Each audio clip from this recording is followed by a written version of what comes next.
طلع البدر علينا من ثنيات الوداع وجب الشكر علينا. Jalankan keinginan itu adalah keinginan Allah. Jadi kita wajib tanpa ada alasan apapun kita mentaati Allah. Dalam makna di sini adalah apa yang terkandung di dalam Al-Quran. Di dalam Al-Quran yang kita sudah maklum, di dalamnya ada 30 juz, ada 114 surat, dan lebih daripada 5.600 ayat lebih. Ya, hampir 5.632 ayat. Dan di Sailah Ilmiah ada yang menyebut 5.690 sekian, dan bahkan ada yang menyebut 6.660 ayat. Tapi ini jadi PR Bapak Ibu, silahkan nanti Ibu saja yang hitung. Caranya adalah buka di halaman terakhir Al-Quran. Di situ ada nama-nama surat, dan nama-nama surat ini sudah disebutkan jumlah ayatnya. Di situ disebutkan halamannya, di mana surah Al-Fatihah di awal dituliskan bunyi basmalah ada nomor 1 sampai dengan terakhir waladhdallin itu adalah nomor 7. Demikian pada surat yang berikutnya Al-Baqarah, Ali Imran. Ya, yang benar menyebutkannya Ali Imran, bukan Al Imran. Ali Imran. Itu sampai dengan surat An-Nas. Silahkan, pasti ada jumlah ayat-ayat yang dalam surat tersebut. Nah, coba dengan hitungan yang kita punya HP ini, dalam waktu yang tidak terlalu lama akan muncul jumlah ayat-ayat tersebut. Sesuai dengan jumlah yang kita baca tadi itu akan keluar berapa nanti skornya, nilainya atau jumlahnya. Itu adalah berdasarkan yang ada di dalam catatan-catatan yang kita ikuti. Sebab tidak mungkin menambah-nambah ayat, mengurang-urangi ayat. Karena itu sifatnya atau penetapan dari Allah kepada Nabi kita Muhammad Sallallahu Alaihi Wasallam, dan sekaligus juga pemberian nama-nama daripada surah-surah yang ada di dalam Al-Quran. Ini bukan kesepakatan sahabat, bukan dari Nabi Muhammad yang menginginkan, tapi ini adalah yang memberikan Allah lewat malaikat Jibril, yang Nabi Muhammad tidak boleh menambah, mengurangi, apalagi misalkan menyalahkan, tak boleh. Al-Fatihah 7 termasuk di dalamnya basmalah. Ya, di dalam tulisan yang tertulis di sana itu basmalah dengan waladhdallin yang terakhir. Bacaan amin sering dibaca, ada nggak dalam Al-Quran itu? Tidak ada. Tapi walaupun ini tidak ada, kita baca hadis Nabi, man qala al-iman waladhdallin faqulu amin, wa man wafaqa bi ta'minil malaikah ghufira lahu ma taqaddama min dhanbihi. Apabila imam telah sampai membaca waladhdallin, dengan bacaan amin. Siapa yang membacanya itu sama dengan aminnya malaikat, Allah akan ampuni dosa dan kesalahannya yang terdahulu. Ibarat saya jadi imam, ibarat Bapak Ibu kita jadi makmum. Coba saya akan menyampaikan kalimat yang terakhir. Shiratal ladzina an'amta 'alaihim ghairil maghdubi 'alaihim waladdallin.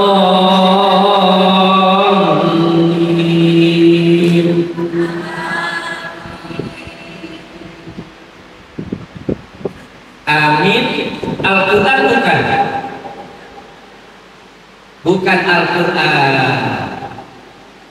bukan bagian dari surah Al-Fatihah.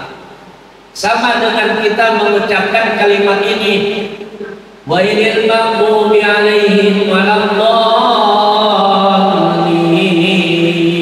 Amin. Kemudian kita membaca salah satu di antara ayat apa saja, termasuk yang tadi kita baca. Begitu kita mengakhiri, Shadaqallahul Azim. Shadaqallah itu Quran atau bukan? Bukan. Tapi sangat dianjurkan membacanya. Amin diantaranya, Shadaqallah diantaranya apabila kita selesai membaca Al-Quran. Nah, dari ayat yang ada di dalam surah An-Nisa, ya An-Nisa, ini Allah berfirman, sebagaimana yang tadi saya sampaikan, ada kewajiban kita mentaati Allah wa atiiur Rasul, dan ada kewajiban mutlak juga mentaati Rasul. Nggak boleh kita pisah-pisahin. Saya mau mengamalkan Al-Quran, nggak mau mengikuti ucapan-ucapan Nabi, takut salah. Allah menjamin, wa ma yantiqu 'anil hawa in huwa illa wahyun yuha. Dan tidaklah Nabi berucap yang keluar dari mulutnya kecuali itu adalah bimbingan wahyu dari Allah. Jadi kalau kita tidak mengikuti apa yang disabdakan Nabi, berarti kita mengingkari sunnah-sunnahnya dan sekaligus tidak mengamalkan atiiur Rasul, mentaati Rasul. Wa ulil amri minkum, dan juga ulil amri pemimpin-pemimpin minkum di antara kamu. Siapakah pemimpin-pemimpin di antara kamu orang-orang yang beriman ini? Ini yang kita akan bahas sedikit di sini. Ya. Uraian ulil amri ini panjang. Katakan sajalah pemimpin-pemimpin yang sudah menjadi orang-orang yang memimpin kepada kita, yang nanti sedikit di sini akan kita bahas. Di dalam agama Islam bukan melulu mengajarkan kepada kita tentang masalah-masalah ibadah yang bersifat Allah. Tidak melulu. Salat yang 5 waktu, termasuk melaksanakan Jumat bagi bapak-bapak, melaksanakan saum, dan banyak lagi rangkaian-rangkaian ibadah Allah yang ini mutlak harus dilaksanakan oleh pribadi diri orang-orang yang beriman. Tetapi juga Islam mengajarkan segala bentuk aktivitas kehidupan kita manusia, baik yang ada hubungan dengan Allah maupun yang mengatur hubungan dengan yang lainnya. Yang lainnya ini dengan sesama, dengan manusia. Ya. Juga dengan yang lainnya, dengan makhluk-makhluk Allah. Makhluk Allah banyak apa tidak, Bapak Ibu? Banyak, nggak kehitung. Termasuk di sana binatang, pohon-pohonan, segala macam apa yang ada di bumi ini, termasuk bumi itu juga adalah makhluk Allah. Apabila kita tidak rawat itu bumi, sembarangan saja kita memperlakukan bumi, yang terjadi banjir. Betul nggak? Udah banjir baru merasakan betapa kita repotnya dengan banjir. Kenapa? Bumi tidak diberlakukan sebagaimana mestinya. Tanam pada malas, tanam pohon maksudnya, mengatur air tidak diatur dengan baik. Siapa yang akan terjadi mandorotnya? Kita manusia. Islam mengatur tentang segala aktivitas kehidupan kita, baik kita kepada Allah maupun kita terhadap diri kita sendiri ataupun kita terhadap makhluk-makhluk yang lainnya. Jadi betapa hebatnya Islam ini komplit. Masalah tidur masuk WC aja oleh agama kita diatur, ada syariatnya, ada ketentuannya, dan apabila itu kita lakukan secara ikhlas, kita terima dengan baik, dan kita laksanakan terus menerus tanpa melihat suasana dan kondisi apapun. Oh ini kan kalau WC di hotel nggak usah, jangan-jangan yang bersih lebih banyak setan yang sana, betul nggak? Oh ini mah di rumah orang miskin, nggak perlu kita membaca berlindungan, tidak mengenal WC manapun bersih maupun tidak bersih, bagus maupun apapun itu namanya. Tetap kita diajarkan masuk tangan, masuk dengan kaki yang kiri, seraya mengucapkan Allahumma inni a'udzubika minal khubusi wal khabath. Jika kita dalam keadaan di sana, nggak boleh kita mengucapkan kalimat-kalimat zikir sebagaimana kita berzikir di masjid atau di ruangan tertentu. Nggak boleh baca Quran mentang-mentang kita hafizah menghafal Quran di WC, nggak boleh. Baca ayat kursi juga nggak boleh. Cukup kita sudah mengucapkan kalimat perlindungan di awal tadi, dengan kita selalu melihat apa yang Allah berikan kepada kita ini. Ternyata apa yang kita makan akhirnya dibuang juga, dan apa yang dibuang itu tidak pernah diberitakan kemana-mana. Ada yang sudah buang air beritanya kemana-mana. Ibarat orang yang telah makan apapun yang dimakan, maka yang jadinya adalah sama juga kotoran. Demikian juga kita memberikan sesuatu kebaikan kepada orang lain, jangan suka kita mengingat-ingat kebaikan kita sendiri. Tidak boleh. Nah ini sampai demikian, sampai selesainya pun diajarkan kaki kanan yang keluar seraya mengucapkan Alhamdulillahilladzi adhaba anni al-adza wa afani. Ini ladang pahala. Jangan-jangan ini yang menyebabkan kita masuk surga ini. Kenapa? Ikhlas. Gak ada tendensius, gak ada minta apapun, gak pernah bercinta apapun. Kadang kita baca Quran masih ada berita-beritanya. Alhamdulillah saya tadi barusan 3 juz sudah saya lewati. Kemarin apalagi saya dapat 5 juz. Dan saya juga termasuk yang hafal beberapa juz. Jangan-jangan ini. Makanya kita istighfar kepada Allah, mudah-mudahan kita tidak mempunyai niat apapun dalam melaksanakan ibadah kecuali karena Allah.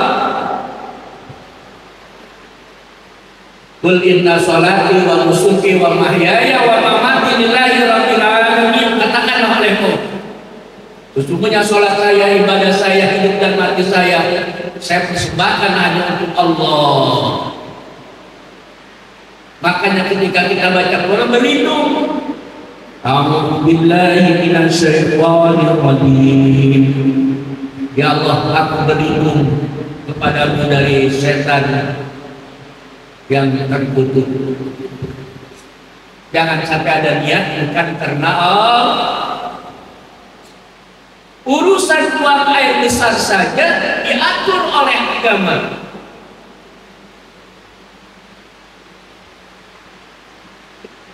Ada satu hal yang menarik dari hadis Rasulullah Sallallahu Alaihi Wasallam. Idza kana salasatun fi safarin fal yu'ammaru ahaduhum. Kata Rasulullah, apabila ada di antara mereka dalam perjalanan sebanyak 3 orang, maka hendaknya di antara mereka memilih siapa yang koordinatornya, siapa yang pimpinannya. Bapak, Ibu, hebat ini. Rasulullah memberikan keterangan yang tentang kita pergi bertiga minimal bertiga. Kata Rasulullah, fal yu'ammaru ahaduhum. Hendaklah di antara mereka memilih pemimpinnya, memilih pimpinannya.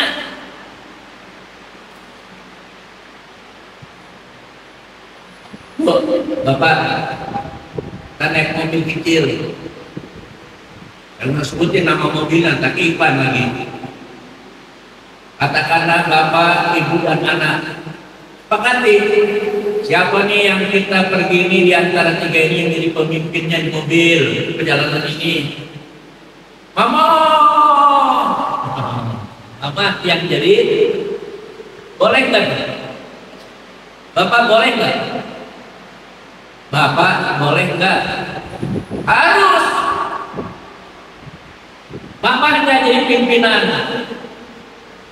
Perjalanan 1 meter 2 meter nggak ada masalah. Nggak ada masalah. 2 kilo mulai timbul masalah. Wah, macet. Dengar aja si mamanya, mau ke kanan kah atau kita lurus? Mama, kemana kita belok? Ini macet begini. Ikutin aja, biasanya macetnya nggak lama kok, cuma sampai pintu itu saja. Oh bisa mah, itu kadang-kadang gini, kadang-kadang gini, kadang-kadang gini.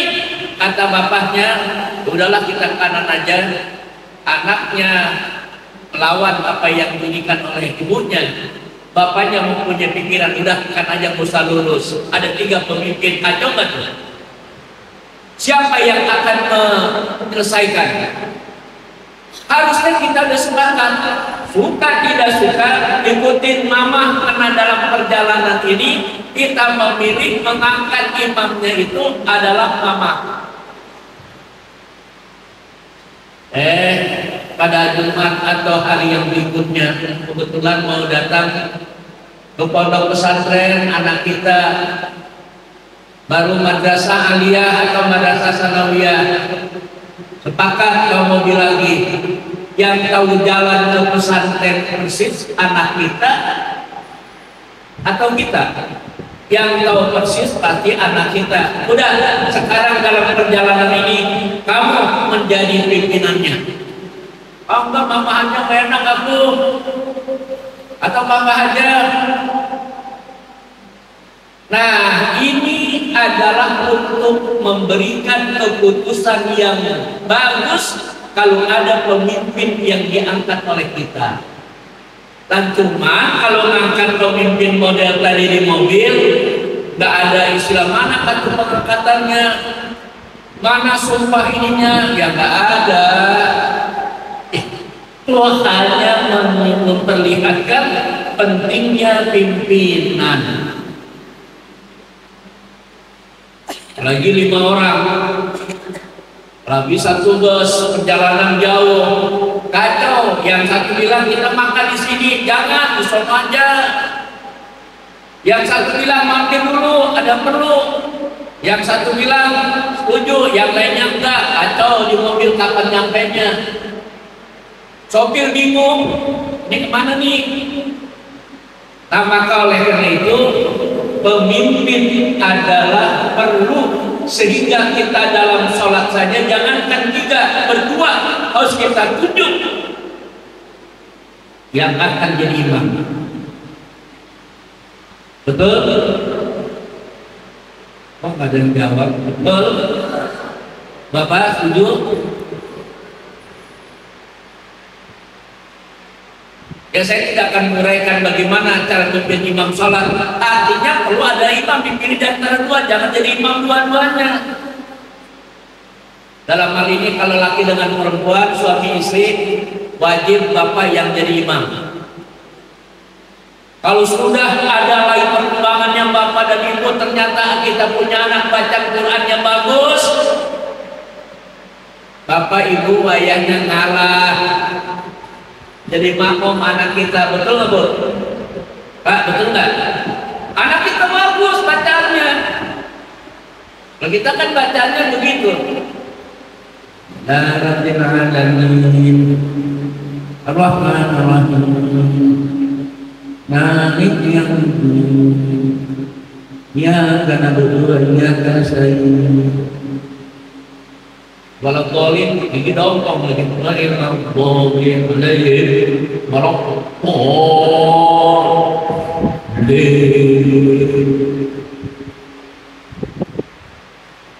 coba kalau anak kita yang memang mereka belajar Quran dengan baik, zaman memang lain dengan zaman kita.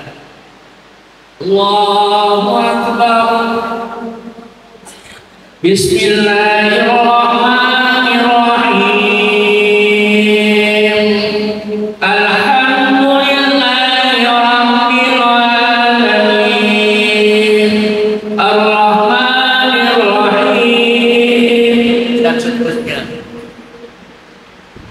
Bapak ibu wajib bersyukur.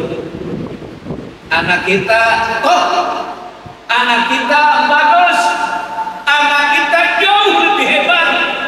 Yang pantas jadi imam sholat bapak atau ibu atau dia.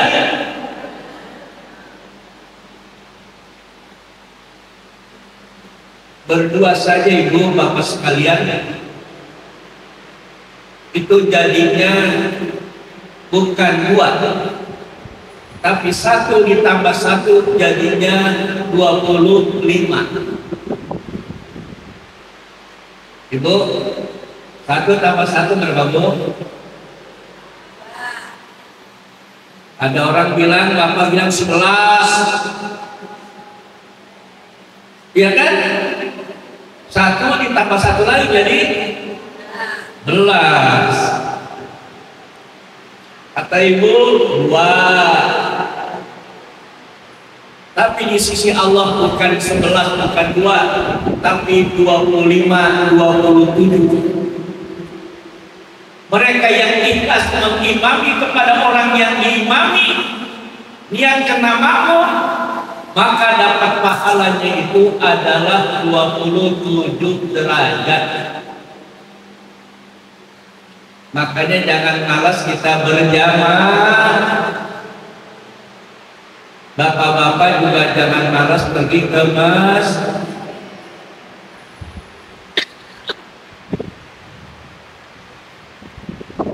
Nah ini yang disebut di dalam hadis yang tadi, perlu adanya imam walaupun 3 orang. Tetapi walaupun demikian,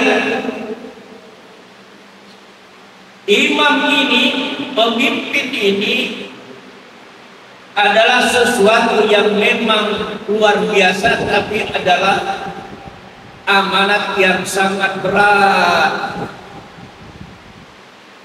Di dalam sebuah hadis Nabi, idza duyi'atil amanatu fantajirisah, apabila sudah hilang amanah, maksudnya hilang menjalankan kepemimpinan, tidak melaksanakan kebenaran, tidak melaksanakan aturan, semaunya dewek, pantagirisa, maka tunggulah kehancurannya. Dalam hal ini kepemimpinan dan juga yang dipimpinnya hancur. Kenapa? Sahabat bertanya, qala kaifa idha'atuhu, kenapa itu bisa hilang amanah tersebut? Idza wusidal amru li ghairi ahlihi fantadhirisa, apabila diserahkan segala urusan yang bukan kepada ahlinya, maka tinggal tunggu kehancurannya. Ini artinya di dalam agama kita mengatur yang akan menjadi pemimpin, yang akan memberikan kebaikan itu, keadilan itu, dan dia tidak pilih pandang bulu. Tapi kalau pilih pandang bulu, yang banyak bulunya yang untung, yang nggak ada bulunya, apalagi pelotos kotak, ya. Jadi memilih pemimpin oleh kita ini pemimpin yang mempunyai keahlian, mempunyai leadership. Awas kalau kita memilih cuma sekedar dia kaya, udah pilih dia kaya, pilih dia jagoan, pilih kena saudara kita, pilih ini pilih itu, kena ada tendensiusnya. Memilih yang kita pilih yang profesional, pilih imam di antara anak kita yang lebih bagus bacanya, betul. Memilih pemimpin atau pimpinan saat kita bepergian yang tahu jalan, yang mengerti bukan ikutnya perjalanan itu, dan tahu juga tempat di mana ada jualan sate. Kalau makan kan enak, nanti kan berhenti, ya kan? Nah, di sini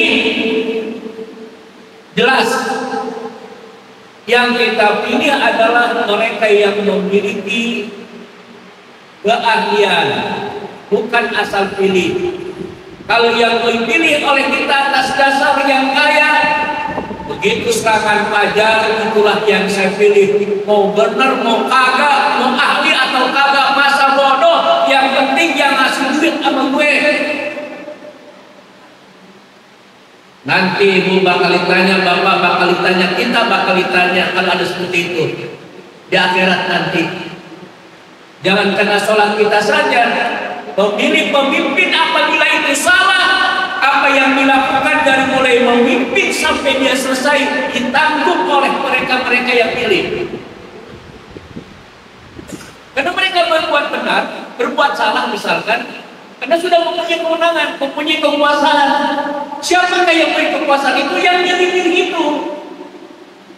Tapi sebaliknya, kalau kita memilih orang yang kita pilih, dia benar. Sebelum orang itu mendapatkan pahala, maka yang memilih itulah yang mendapatkan kebaikan di sisi Allah. Ibu milih amplop, bapak milih doa, pilih amplop. Doa artinya dorongan, amplop sama juga. Kalau amplop isinya maksudnya itu kan ya. Nah, ini hati-hati, memilih pemimpin juga ibadah, diatur oleh agama. Mari kita lihat di antara apa yang harus kita pilih. Satu di antaranya adalah mereka pemimpin yang seiman dengan kita, yang berkeyakinan sama dengan kita.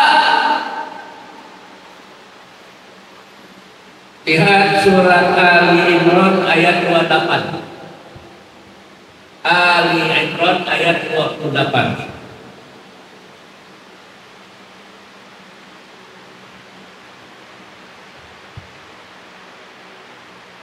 A'udzu billahi minasy syaithanir rajim. La yattakhidhul mu'minuna al-kafirina awliya'a min dunil mu'minin.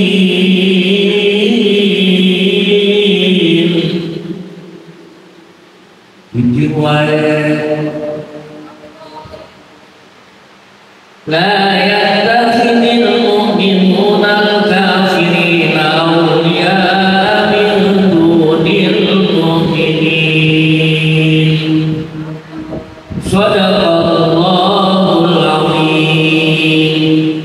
La yattakhidhul mu'minun, tidaklah memilih mereka orang-orang yang beriman kepada Allah, al-kafirina, kepada orang-orang yang kafir, aulia, sebagai pemimpin-pemimpin, min dunil mu'minin, selain dari orang yang beriman. Mulai agak berat nih. Berat ini. Itu surat Ali Imran ayat 28. Ada nggak ibu? Ada. Ali Imran ayat 28. Mungkin bapak juga ada ya? Ya, ada ya. La yattakhidhul mu'minuna al-kafirina awliya'a min dunil mu'minin. Nanti sebagai tambahannya surat An-Nisa ayat 144. An-Nisa ayat 144. Siapa yang sudah ketemu? Bisa ibu membacanya? Coba baca ibu. Baca Quran dulu.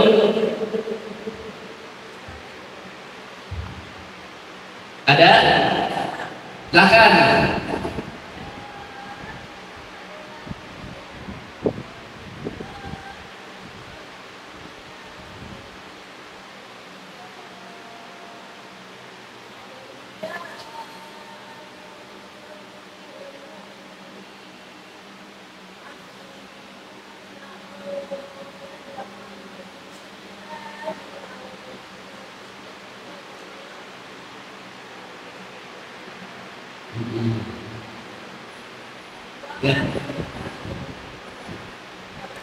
Ya, itu hampir sama dengan hampir ya.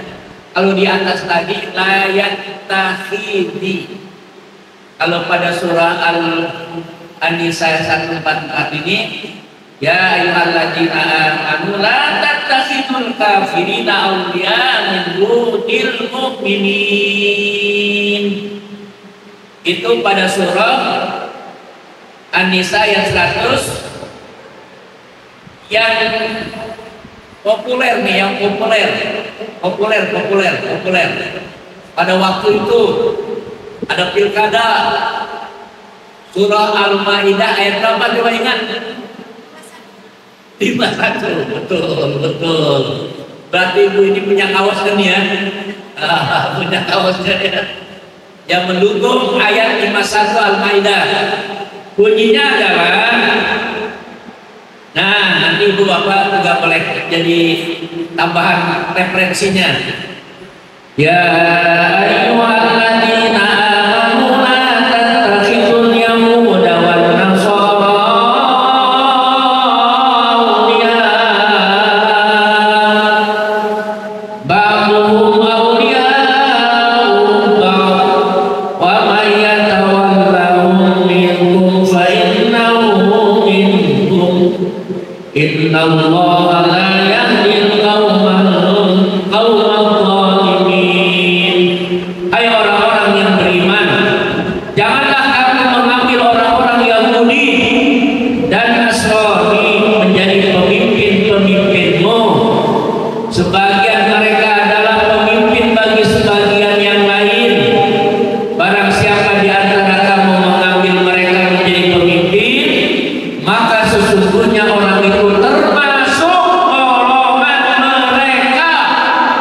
sesungguhnya Allah tidak memberi petunjuk kepada orang-orang yang zalim.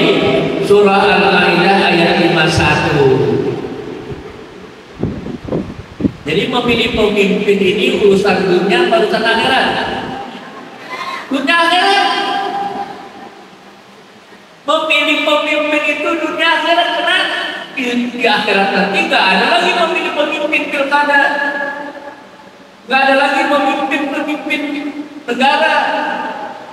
Nah, maka di sini Al-Quran menjadikan petunjuk, ya, berdasarkan ayat yang tadi disampaikan pada surah yang barusan kita baca, adalah harus mempunyai pemimpin yang seiman dengan kita semua.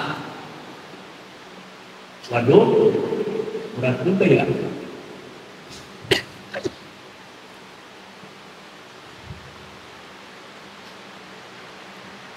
Yang kedua, tinggal saja ya, saya ingin menyampaikan beberapa catatan saya.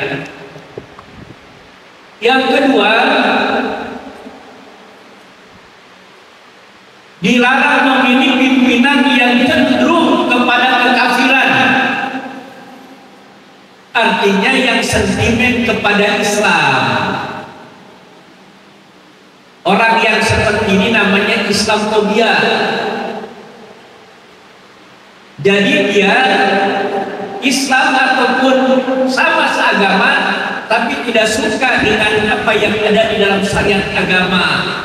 Itu kan zaman dulu 14 abad yang lalu, masih menerapin sekarang. Yang boten-boten aja. Nah, ini nggak boleh kita pilih di antara mereka yang mempunyai sikap kecenderungan untuk lebih dia membanggakan kepada ajaran-ajaran yang kafir. Mari kita lihat di dalam surah At-Taubah ayat 23. At-Taubah ayat 23. A'udzu billahi minasy syaithanir rajim. Bismillahirrahmanirrahim. Ya ayyuhalladzina amanu la tattakhidhu aba'akum wa ikhwanakum awliya'a yastahibbul kufra 'alal iman wa man yatawallahum faman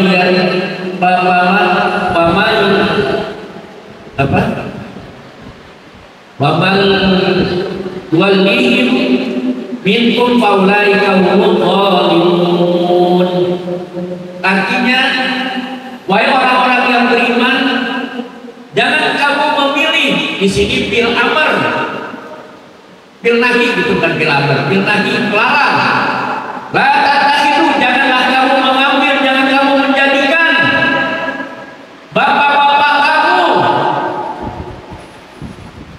saudara-saudara kamu yang calon-calon pemimpin itu. Jadi bapak disebutkan, saudara yang disebutkan, apalagi orang lain dijadikan pemimpin. Ini istahabu al-kufra 'alal iman, tetapi mereka bapak dan saudara kamu itu cenderung menyukai kekufuran daripada keimanan.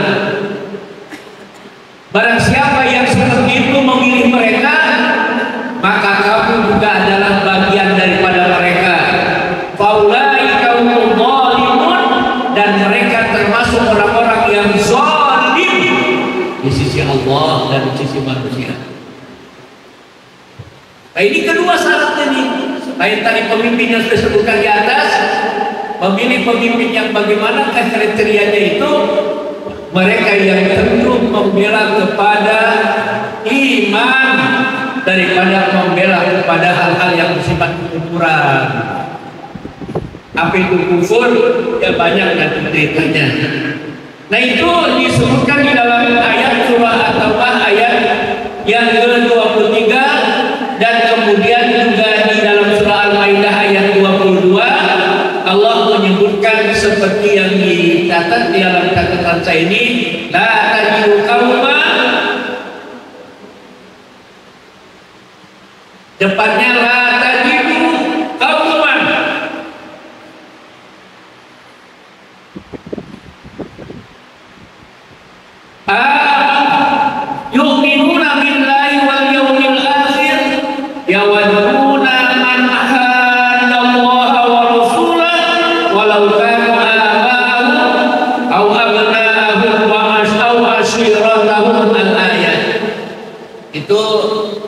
ditambah dengan surah yang keduanya tadi ini adalah mereka yang termasuk orang yang diperhatikan oleh kita karena ini nilainya ibadah, menjadi pemimpin mempunyai dampak dunia dan dampak akhirat.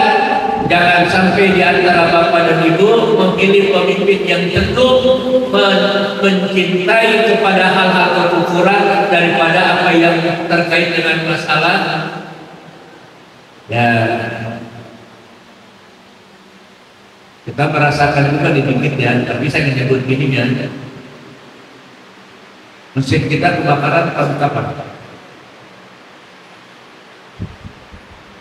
2023 bulan Oktober, ya kan? Udah rapi belum? Belum rapi kan? Kenapa? Nggak tahu, tanya aja. Baik, ya itulah diantaranya ya. Tapi kalau JIS, waduh mega bener ya, harganya masya Allah fantastis ya. Kalau beli cendol itu Jakarta ketut dia bikin JIS ya. Ya apa sih JIC ya. Baik yang pusat maupun yang di daerah nggak ada yang mempelopori ya. Yang dicari ini ada unsur-unsur sabotase ya. Kata mereka yang memang beralasan untuk ketemu masalah-masalahnya ini tidak bisa di P21-kan. Baik, itu saya tidak sebut namanya, cuma istilahnya kalau ada orang yang memang ini begitu terjadi aturan nanti menyusul, perbaiki anggaran kita cari mantap. Nah seperti sekarang kan ada negara dikit ini kurang tuh pada masuk pasar. Yang terakhir, memilih kepemimpinan yang memang mereka ini bersifat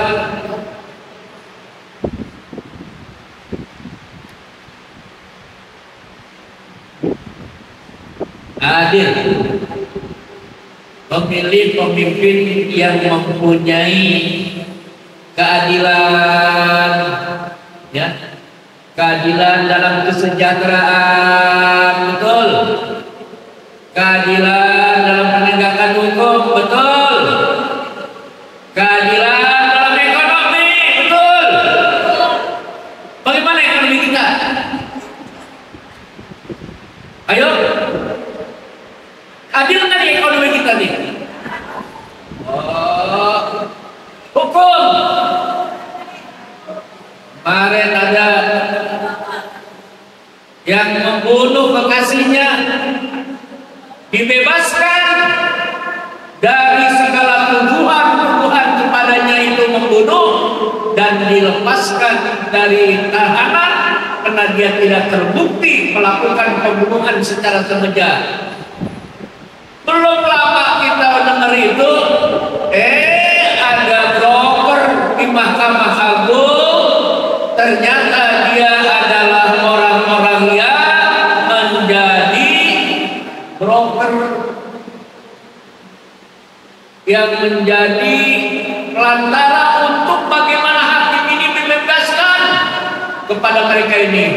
Dan duitnya yang sudah terkumpul saja sekitar 960 miliar, hampir 1 triliun. Kalau ibu punya kamar ukuran 3 meter kali 2 nggak cukup itu. Bayangin coba, emasnya 56 kilogram.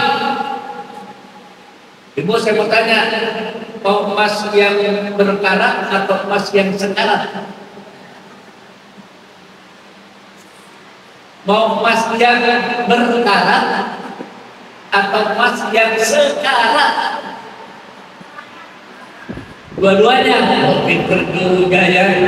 Kalau yang berkarat, ya kalau 21 karat kan masya Allah nempel di leher ibu jadi lemes. Bapak coba lihat ibu yang dikasih emas yang berkarat 21 gram ada 10 sampai 50 gram.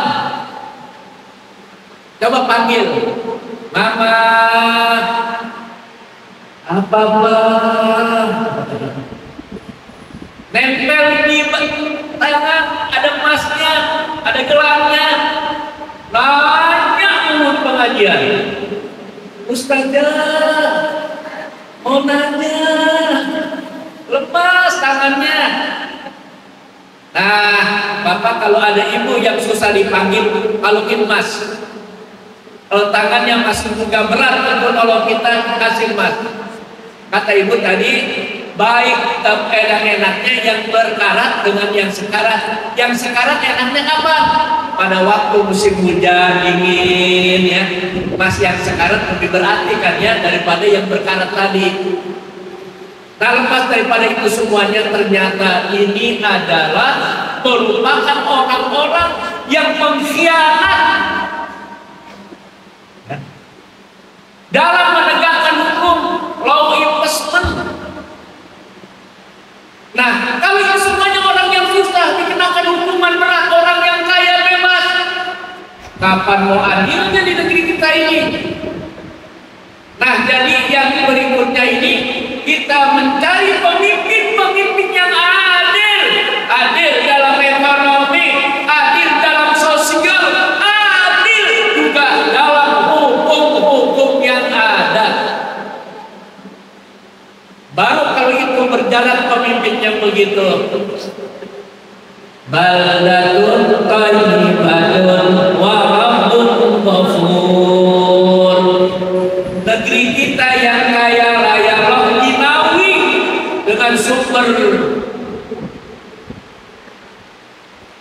daya atau sumber alamnya yang kaya ini, Masya Allah akan bebas dari mana kita menyekolahkan anak. Mau SD yang mana, mau SMP yang mana, perguruan tinggi yang mana, silahkan masuk, bebas. Mau negeri, mau swasta, itu adalah ditangani oleh pemimpin yang adil. Kalau ibu-ibu pada menggeruti lebih tua daripada usianya. Kenapa? Anak yang satu mau kuliah minta duit 50 juta, yang satu minta duit mau pondok pesantren 15 juta, yang satu sakit BPJS nggak berlaku, karena di kalangan ini nggak boleh ini. Nah, ini ibu sekalian, kita ke depan nanti ingin punya pemimpin yang adil. Siapakah yang menentukan keadilan itu, ibu? Maka tanya dulu. Yang ada calon nih, gua belum tahu nih di antara sekian ini yang paling mantap gimana, siapa ya? Tanya. Terus yang kedua, yang berat untuk kepentingan orang yang memang ada keimanan kepada orang-orang yang memang mayoritas yang beriman, siapa ya? Orang ini adil kan nih? Tanya kepada orang lain. Jangan main coblos, pokoknya gua mah kagak mau tahu. Kasih duit tapi serangan pajar, gua yang coblos gitu. Itu berarti kita khianat kepada Allah dan Rasulnya. Kita melanggar Allah dan Rasulnya, karena Allah tidak begitu menyuruhnya kepada kita. Mudah-mudahan dengan ngetes sedikit ini, mudah-mudahan menjadi dasar kepada kita semuanya bahwa memilih pemimpin juga wajib, sebagaimana kita juga melaksanakan ibadah-ibadah yang lain. Karena memilih pemimpin bukan bertanggung jawab di dunia saja, kelak nanti Allah akan mintakan pertanggungjawabannya kita di akhirat. Barangkali ini kalau ada nanti yang mau bertanya, ya silahkan. Kalau memang nggak ada, alhamdulillah. Terima kasih. Ya, terima kasih kami yang sudah menjelaskan kita memilih pemimpin. Jadi kita kedepannya kalau pemimpin kita salah, bukan pemimpin, jadi yang milih yang salah. Ya, supaya jadi kita kalau kita kedepannya pemimpin salah, kan salah pemimpinnya, yang pemimpinnya salah. Betul. Itulah kita semua ada di Al-Quran di surah Al-Quran. Oke, Bapak Ibu yang jelas, jangan tanya sesuai dengan tema, ya. Jangan jualan sayuran beli dan itu jangan, ya. Silakan. Assalamualaikum warahmatullahi wabarakatuh. Siapa namanya, Bu? Nama saya Ibu Erling Jaya. Ya. Menyikapi tadi yang Ustaz bicara tentang surat Al-Fatihah. Saya mau bertanya Pak Ustaz, kenapa setiap kita membaca doa selalu membaca surat Al-Fatihah? Kenapa tidak surat lain? Karena surat lain juga banyak juga istimewanya. Yang kedua,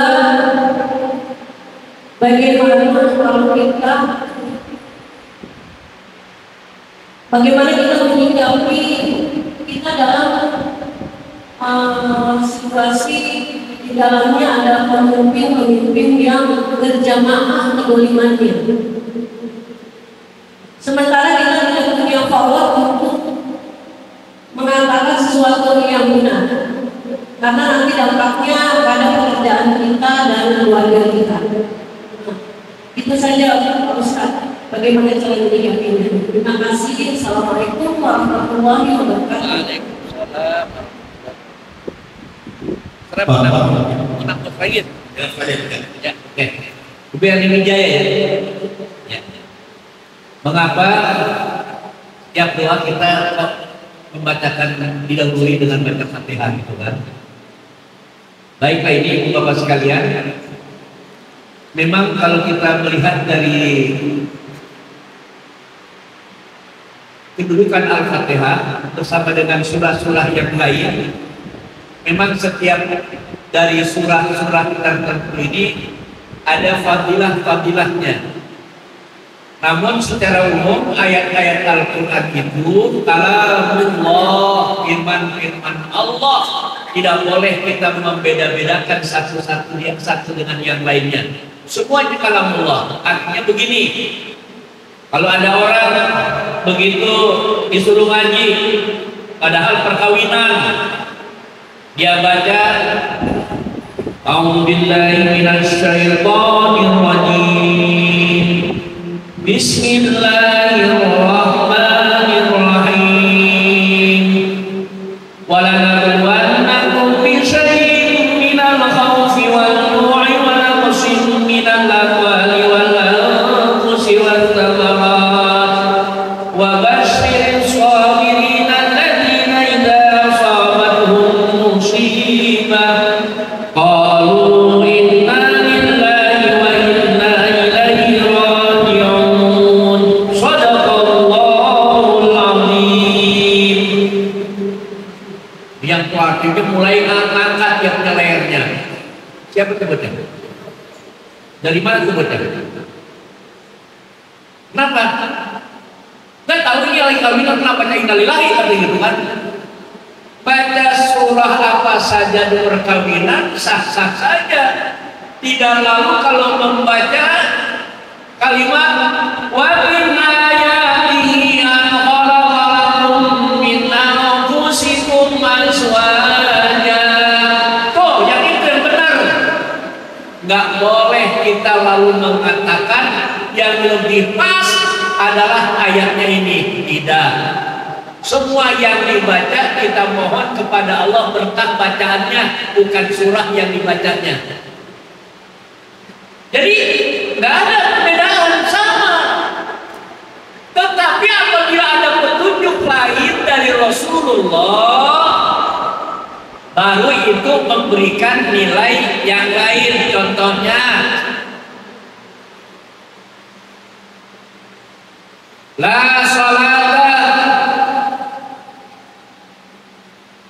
liman lam yaqra bi Fatihatil kitab, kata Nabi. Tidak disebut orang itu sholat kalau ia tidak membaca Al-Fatihah. Karena Al-Fatihah itu merupakan rukun daripada sholat. Apabila dia membaca Allahu Akbar, tajajafa junubuhum 'anil madaji yad'una rabbahum khaufan wa tama'an wa mimma razaqnahum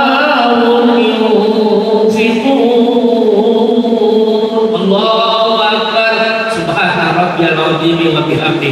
Sah apa tidak salatnya? Tidak sah. Kenapa? Karena ada hadis Nabi tadi.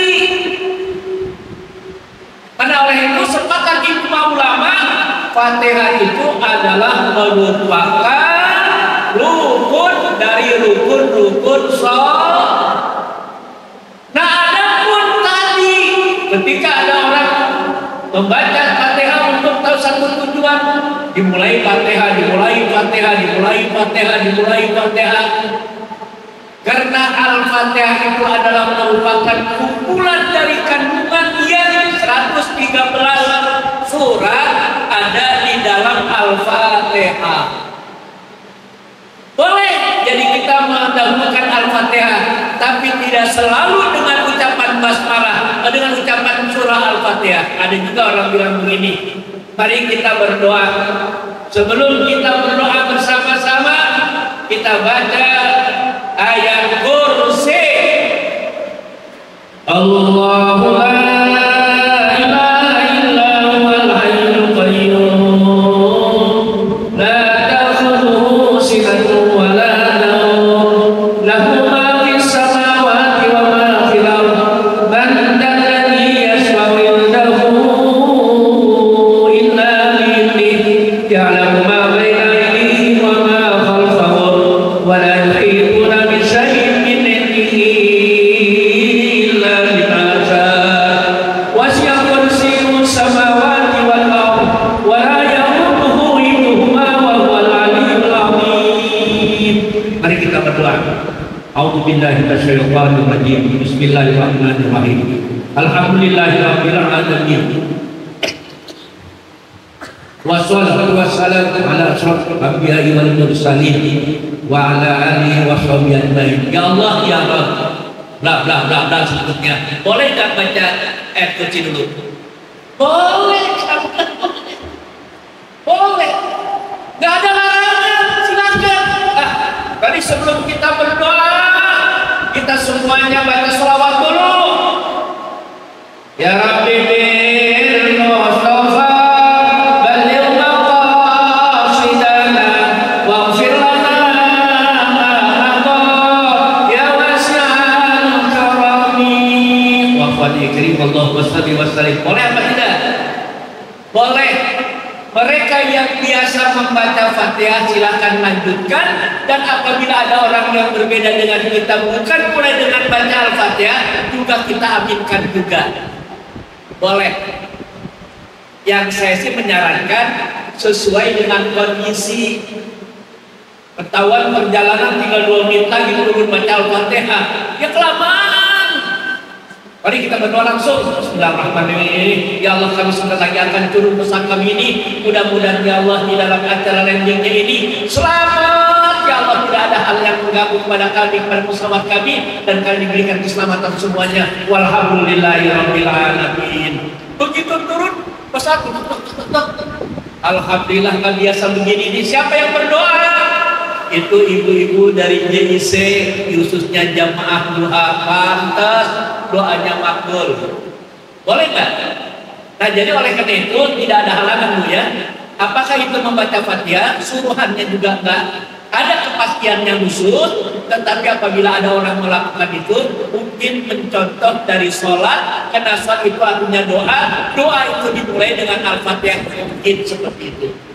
Yang kedua, pertanyaan kedua, yaitu bagaimana mencikapi situasi yang ada dalam sekarang ini, di mana mereka ini melakukan sesuatu kesalahan secara berjamaah. Ini bagaimana ini? Ya, datang ke sini diminta ini, datang ke sini diminta ini. Kalau nggak bayar 50.000 nggak bisa berjamaah sama dari mulai RT sampai ke sana. Nah, itu bagaimana? Kalau sekiranya membawa madharat yang akan nanti lebih besar daripada kita, itu dengan segala terpaksa kita lakukan. Contoh Ibu, Pak RT, ini ada jenazah, segera akan dimakamkan, semuanya suruh melaksanakan ini. Kalau ada pengantar dari RT diketahui oleh terus sampai lurah yang antarkan pengantar ini. Kalau itu akan magorat sampai 3 hari tidak akan ada yang ngurusin, bismillah ibu keluarkan 50.000. Dengan segala kerendahan hati dan mohon ampun kepada Allah, mudah-mudahan ya Allah orang yang punya itu pun diberikan kesadaran karena ini orang yang mati masih minta duit. Nah itu boleh ibu, tapi asal magorat. Nah yang berjamaah tadi ini pun akan membawa kebaikan apa yang kita rencanakan, itu urusan masing-masing. Dalam Islam dikatakan la taziru waziratun wizra ukhra wa ma kunna mu'adzibina hatta nab'atha rasulan. Mudah-mudahan ya kebiasaan-kebiasaan yang begini berawal juga dari pemimpin. Makanya milih pemimpin RT yang benar. Pemimpin RT yang memang membela kepada warganya. Kan udah ada uang bulanannya dari Pemda, betul nggak? Dari Pemda ada, RW juga ada. Masa uang 50.000 aja harus minta ke masyarakat sih? Itu justru ini salah memilih pemimpin atau pimpinan yang namanya RT dan seterusnya. Barangkali kalau terpaksa kita berlindung kepada Allah penuh dengan rasa kebencian sesungguhnya. Saya melakukan ini karena terpaksa, bukan saya mau nyogok. Insya Allah oleh Allah diampuni. Amin ya robbal. Yang lainnya ada? Ada lagi gitu kan?